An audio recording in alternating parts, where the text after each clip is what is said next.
国人对米的消费量对民国70万人嘅当年99公斤，降到今能存到48公斤呢。为做到屯农民天数买米，未减少大家对进口面粉的意识，推动池上乡农会利用池上米来研发米谷粉，推出的各种好吃的东西，也准备喺下个礼拜二办嘅第一届米食大赏公开本大家啲。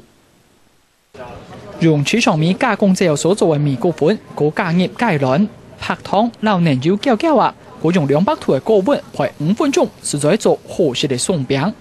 嗱，蜂糯米加工之後嘅米谷粉所做嘅各種口味化嘅，吃起來強壯當站。其實也比較 Q， 它是用池上特制的米做的，麵包呢吃起來非常的口味非常特別。啲米做嚟做到按好哦，一片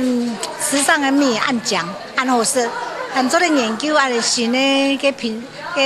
东西，当客家人的精神全部都发挥出来。池上鄉農會建議用在地生產的豬蛋米加工做米谷粉，研發10個種類食品。係因為最近30年來，台灣人當然食的米量減少1半。香港市民當中有部分業者推出米烹啦、米加卵糕，我受到技術限制，米嘅含量佔20%，其他還係用麵粉做主要材料。 池上農會由台南農改廠做技術轉移，用80%的在地豬蛋米，然後小麥卵泡加工作為米谷粉，做出來的點心，太提升米嘅含量。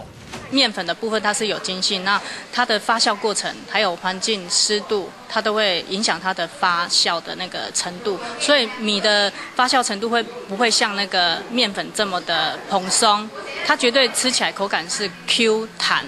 池上鄉農會表示，兩新產品也會對9月初10開始對台北舉辦的第一屆米食大賞當中，讓民眾見面。希望透過兩種方式，幫池上米食製品在對台灣的面食市場爭奪日照地位。